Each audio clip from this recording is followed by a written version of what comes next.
poétique et passionnée, la redécouverte d'une tragédie et des fureurs d'une jeunesse qui font trembler puis exploser la société patriarcale sur un flot hip-hop.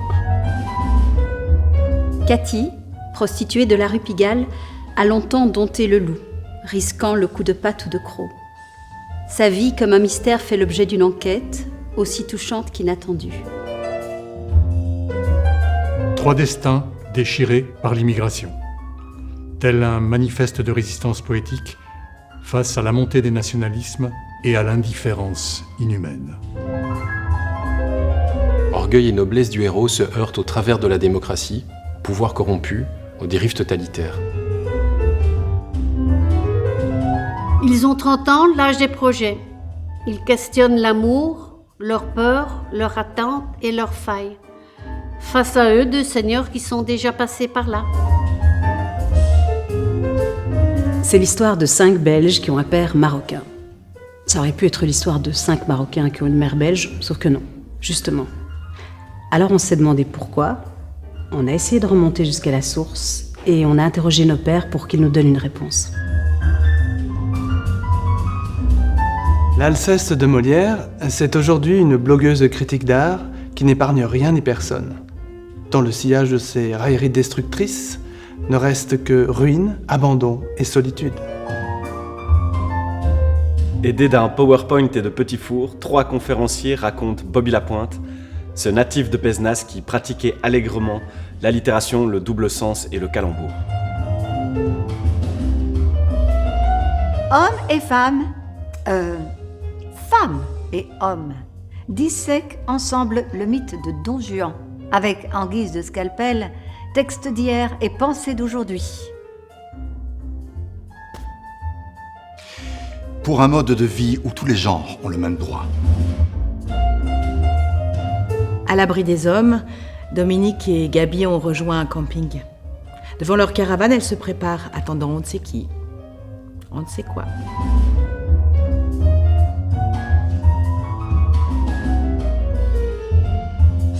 Un joyeux périple au pays des mots oubliés, un jeu de langage à taille humaine, un moment de poésie loufoque pour grands et petits.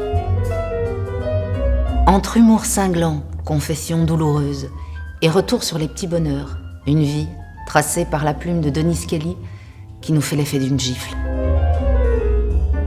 Une transposition du drame de Henrik Ibsen qui donne un destin déchiré entre passé et présent, la couleur des bouleversements d'aujourd'hui.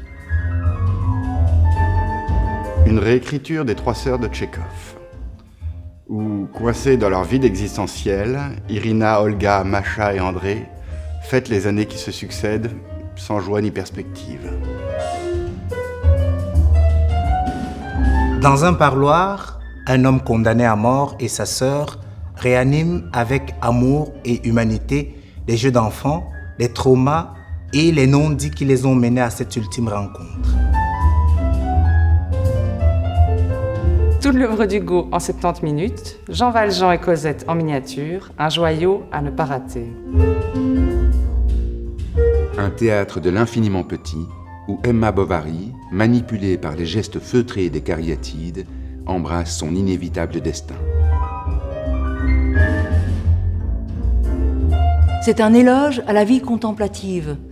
C'est une initiation, invitant à la fuite des maîtres et au cheminement que chacune doit entreprendre sur une route qui n'appartient qu'à lui, qu'à elle.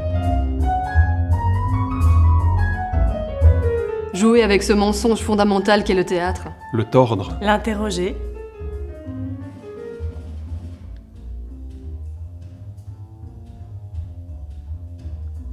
Puis observer l'entrelacement joyeux du vrai et du faux. Le récit de l'histoire au féminin qui se déploie au cœur d'une amitié fantasmée entre les peintres surréalistes Leonora Carrington et Léonore Fini. Un kaléidoscope poétique entre théâtre, danse et cirque qui interroge nos instincts grégaires et nos singularités.